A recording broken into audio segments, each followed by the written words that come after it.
thinking about what I was going to say, what Spirit wanted me to say, what I, as Spirit, am going to say, got nothing. Get out of the way and let it, Spirit, move me. There is only one, that Spirit of which I speak, there is only one. It is all there is. This is a mystical statement, full of truth, full of possibilities. There is only one. One that shows up as trees and pencils and cows and people. It shows up as all these things and many, many more. It shows up as everything. It shows up as love, wisdom, grace. It's all Spirit. It's all God, if you will. It's all of that one which is all there is. Each of us individualized expressions of the one, seeking to reconnect to that wholeness, that sense of unity. So we have community today in this room, connected electronically to a greater community, connected because we know we are always connected to all there is, everyone, everywhere. We are all one of that one. We are all aspects of that one. And as I know that I am an aspect of that one that is whole and complete at all times, I am wise. I am wise. I am wisdom. I am grace. I am love. Each of us is. We may experience it as I have love, but the truth is, I am love. Each of us is love in this community. And I'm so grateful for this. 3 weeks away brings me so much sweetness when I come back. I am so grateful. I was never really away, obviously, but this space, sharing the same air, hugging, chatting, being unity in action is so exquisite. I am so grateful today for the wisdom of the speakers, musicians, and each of you is a speaker. Each of us are musicians. So grateful for the joy, the love, the unity that is who we are. CSL Olympia, a subset of the one. So grateful. Overflowingly grateful. Giving from my overflow into the world, receiving the overflow into myself. Thank you, Spirit, for being me, for being each of us. I let my words go into that law that says more. As I dwell on it, you get more of what you dwell on, so let's dwell on it. It is good, and so it is.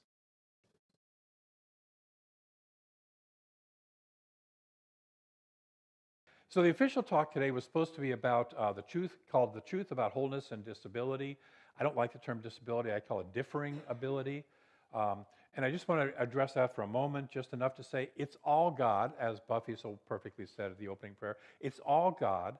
And because if it's all God, all are whole because God is whole already. Yes? Okay. So there's no judging. There's no, oh, you're not God enough or whatever, including for the person themselves. They don't have to feel guilty. They don't have to feel shame. They don't have to feel regret. Just to see themselves, and we see them as whole, perfect, and complete exactly as they are. You know, an old religious scientist might have said something like, well, what in your consciousness caused that? Which is kind of like Jesus' disciples when he comes across the blind man asking, well, whose sin caused that? You know, his or his parents? And Jesus says, no one, no sin caused that. It's just here that the works of God might be seen in him. So we're here to see God and to be seen as God, even if our body doesn't match normal. And by the way, who's the normal person?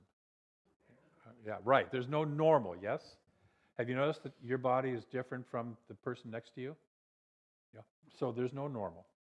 So we're here to expand our idea of God. We're here to expand our idea of good. We're here to expand our understanding of God.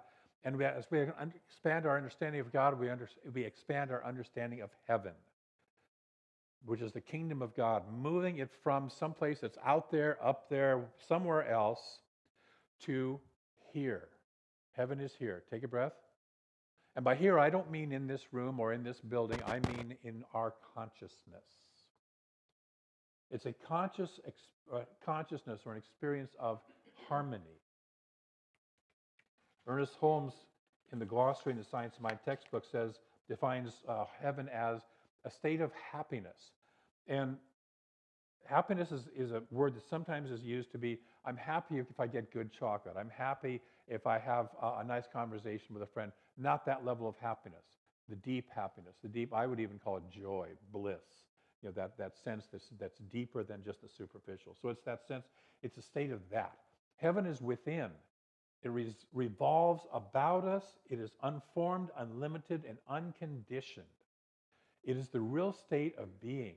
We do not make it real, for it is eternal reality. If we abide in the Father and he abides in us, and I'll break that down in a minute, in harmony, in power, in peace, in wisdom, and if our thought is friendly, happy, confident, and open, our kingdom of heaven is a good place in which to live. And I would say from which to live. So thus being in alignment with our true nature, our true living with the spirit within, abiding in, our true oneness with and as the oneness. Nudge your neighbor, say, you and I are one. You and I are the oneness in form. So being in alignment with our true oneness opens us to the experience of heaven. And evolution is the process of our greater and greater awakening to our true spiritual magnificence. And we always have choice, don't we? We always have the choice of either flowing with this wonderful evolutionary process, listening to guidance, paying attention and aligning with it, or, resisting, kicking and screaming with claw marks along the path. See, we're all waking up, but we have choice about how. Yes? So last week at CBEC, Reverend Abigail Shire and I, Abigail's the minister up at CSL Seattle, used the book The Lightmaker's Manifesto, which is a fabulous book by Karen Walrond, for our morning workshops. We did a morning workshop every single morning. But, if you're going to a church camp, you got to have a little bit of educational process, right? It's not all coloring shirts and making mala beads, right? So we did this workshop. One of the chapters in this book is called On Bangs and Whispers. On bangs and whispers. When we're in alignment with the flow, when we're listening and paying attention to both the inner and outer messages and the information that is constantly being broadcast, we are listening to the whispers. These are the whispers, and we experience an easy and effortless flow, often to the amazement of ourselves and others. My friend Reverend Pat had to catch a flight out yesterday afternoon to go back to Calgary, and so I took her to the ferry dock in Bremerton first thing in the morning, and she got there, and then we were wonderfully on time, but then the ferry was late. It was over an hour late leaving. And she was sitting here, oh my God, how am I going to make sure I get my flight? So anybody know what happened at SeaTac Airport yesterday? Their whole Wi-Fi collapsed. They were literally taking tickets by physical manual, no online. And so the flight was delayed by 2.5 hours. And she made her flight with ease and grace. And then the other thing that happened with that is, because she was going to go home and write a talk and do all that. And one of her intentions in going to CBEC was, because Pat's one of the event coordinators for a lot of the organizations, the overall organization's events, and is very, very busy at events. And her intention was to go and relax and do nothing. She barely told anybody she was a minister. She got outed eventually, but for the most part. And so this morning she texted me. She said, I might have to get a guest speaker because I'm going to be coming in so late. So I asked her this morning, did she get a guest speaker? And she goes, yes, I'm home and in my jammies. And so it's like, yeah, there's the intention right there all the way through the week. I get to relax. So when we're flowing in that flow, that's how it happens. It just goes boom, boom, boom, and it lines up. When we're not listening and not paying attention, anybody besides me ever do that? Yeah, okay. Yeah, I see one big hand up there. We experience the bangs, things blowing up, or it's the sound of our head against the wall once again. Feeling like a fly against the window, trying to go, not paying attention to the flow of air around it that will lead it to the open door that's right next to it. Or even actively resisting the evolutionary flow because it requires that dirty, dirty word, change. And I don't want to. I don't want to change.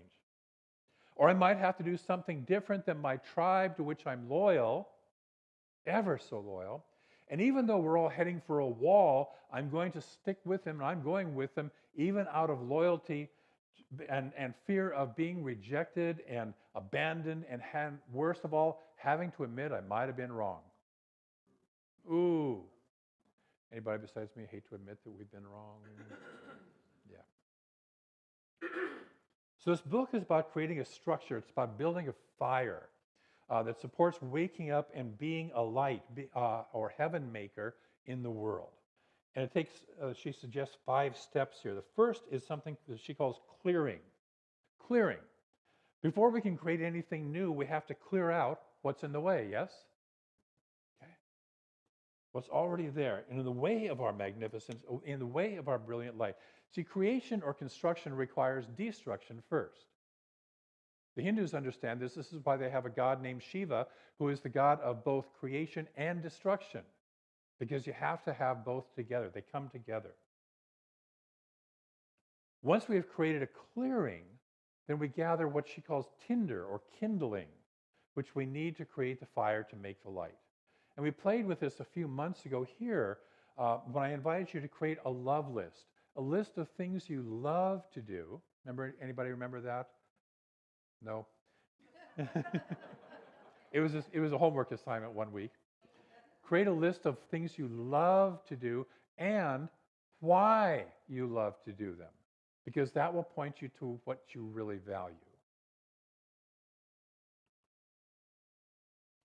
These are the materials, the tinder for creating powerful light in your future and in your life. And this process helps us to see the unique ways the Spirit is showing up as us, and we are showing up as Spirit. See, each of us is unique. Each of us brings something special to this, and that's our goal. We're not here to be the same as somebody else. Our singer next week will not be the same as our singer next week bringing their gifts. I love it because I spent some time with LaVon Hardison this week. She was the musician up there, and she was the musician for many years prior to Amy coming. And I've heard from a couple of long-timers who told me that when Amy first came and LaVon had left, and LaVon's a fabulous jazz singer, and when LaVon first left, people were like, well, Amy's not LaVon. And so next week, some people are going, well, Heather's not Amy. You're right, she's not. And she isn't LaVon. We have this change. We're experiencing something new. So we're being called to look at what it is that how we enjoy showing up as Spirit in form. Ernest Holmes in the 365 Science of Mind says, it is only through love. This is why we look at what do we love. One of my vision statements is always creating lives we love. It is only through love that the law is the process that we're always activating is as Buffy kind of said earlier, what we put into it, the thoughts, the words, the concentration, the focus, is then what shows up in our lives. That's the law. And we teach that everything is love and law. And so he says it's only through love that the law can fulfill itself in your experience, because love harmonizes everything, unifies everything. You can never make the most perfect use of the law of your life unless that use is motivated by love. Years ago, I remember hearing a little whisper, little voice saying, love what you want into existence. Love what you want into your life. You know, sometimes back then I was trying to force it into my life, will it into my life, love it into your life. This is the difference between I'm going to make it happen and I'm going to open up and make it welcome. If we're going to experience something new, we must build anew with new materials, new habits, new beliefs, and new ideas. Buckminster Fuller said, you never change things by fighting the existing reality. To change something, build a new model that makes the existing model obsolete. I'll say that again. You never, I'm looking at Buffy's kind of. One of my favorite quotes. It is. You know who said it. Is Bucky Fuller. You never change things by fighting the existing reality. How many of us have tried to fight the existing reality in our lives? Fight it and fight it and fight it and fight it. And it doesn't work. It doesn't work, right? Or maybe a little tiny bit. To change something, build a new model that makes the existing model obsolete. The next step is, after we've created a clearing and gotten our tinder or kindling, we need something important. We need a spark to build a fire, yes? A spark. We can clear out the old, we can bring all the right stuff in with which to build the new structure, but if there's no fire without that first spark, and that first spark is love. What would I love to do? What would I love to create? Karen Waldrund calls this the spark statement. It's a personal mission statement. It's a declaration of what I want, what I would love to be about. Do you know what that is in your life? This is where you'll find out if you've truly done your clearing, because if not, old chatter will show up when you go to create the spark. Stuff like, oh, I'm too old. I'm too busy doing other, not very important and not very powerful stuff. Why bother? I can't do that. All that stuff, all that old chatter. Anybody besides me get the chatter? You know, there's a couple of people that were in our workshop. There was, you know, one lady put her hand up and said, you know, I get that I'm too old. You know, I'm feeling that I'm too old. And it's just, you know, we're eternal spiritual beings. Yeah, we only have these bodies for a little while, but we're eternal spiritual beings, and whatever we're doing is building on and building on and building on. And oftentimes we are planting seeds for trees that we will never sit under. We're leaving legacies. We're paying it forward to a generation that we aren't part of. So again, we always have the choice to go for heaven or live in limbo or hell. Limbo is being on pause with our lives, and hell, of course, is being miserable. So we sometimes have to step back and listen to that flow of truth. That recognition, again, that we are ageless, deathless spiritual beings having spiritual experiences in our human form. And let that remembering be what takes us forward as the spark. And as we did this, we created spark statements. In other words, kind of personal mission statements. Statements of what we believe and how we will live that in the world. I'd like to, if you're okay with that, read mine. We good? Okay. I didn't hear anybody say, no, I don't want to care. I share my love of, conviction in, and connection with an infinite divine presence that is pure love, pure good, pure peace and joy.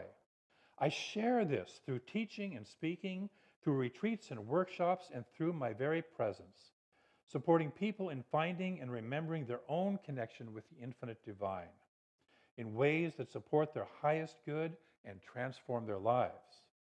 I stay grounded in spirit, expressing in human, earthly form, and I trust my highest self to guide and support this process. And I have fun doing this. Yeah. And you can pick up this book. It's on Amazon, and you can, there's a whole bunch of processes to work through at the back to guide you to that. Once the spark is lit, then we need to fan the flames and let this light shine, blaze and shine brightly by getting specific about how and why to live this. I'm not going to go into that. There's a whole process that we did, which is a wonderful process, but it's then fleshing out, how am I going to live this? What's my why behind this? What's my passion that powers this? And then finally, the last step was we scheduled steps to express this in our lives. You know, it's said that you can tell what's important to a person by looking at their calendar and their checkbook. These days, of course, it's their calendar and their various and sundry methods of payment, but you know, their flow of money. Where do I spend my time? Where do I spend my money? And is it on what I say that I truly value? Or is it on things to fill the empty holes of passing time and not having any real clear purpose? And often trying to cover over those little whispers and avoid the bangs. Heaven isn't a passive state. Heaven is not a passive state where nothing ever changes, to quote Talking Heads. Heaven is a place where nothing ever changes. We live within a dynamic presence that's expressing in ever new and creative ways. We say change is the only constant, but that's because heaven, or the infinite, is always evolving how it's expressing more and more of its good. It's always showing up fresh and new. So what if we woke up and realized we're already in heaven? What if we realize we're already in heaven? Now, we have to acknowledge there are some people who don't know that right now. And rather than judging them and hating them and being angry and fighting with them, we can just have compassion. But what if we wake up and realize that we're in heaven and start living more and more of that? Ernest Holmes called on us to be a people who are for something and against nothing. Sometimes things that we feel that we're against, things like poverty, racism, abuse, are because we recognize at a deep level that these are not traits of heaven. Yes? If heaven is holistic, if heaven is all-inclusive, you can't be excluding certain kinds of people. They're not practices that support harmony. And yet, instead of stopping with just being anti, stopping with just resisting, but if we take more time to listen and to ask, what am I for? Instead of this, what am I for? How am I being called to activate, to be an activist for heaven on and as earth? What is the uniqueness that I bring to support this? And what if I was to take personal responsibility for activating a little greater experience of heaven is here? So this week I want to invite you to do a spiritual practice. And that is to notice the bangs and whispers in your life. How many of you know that you have bangs and whispers going on in your life? You don't have to identify which is which, but we all know that. So what calls you? What angers you? What upsets you? What would you love to experience and express instead? Be willing to get clear about that and express that. Be willing to co-create more of heaven here and now. Would you be willing to do that this week? Yeah. Great. I'm going to close with a quote from Karen Walrond from the end of the book. She says, "Make no mistake, changing the world requires a considerable amount of focus and a hell of a lot of practice. The path is not easy, but oh, there'll be amazing times too.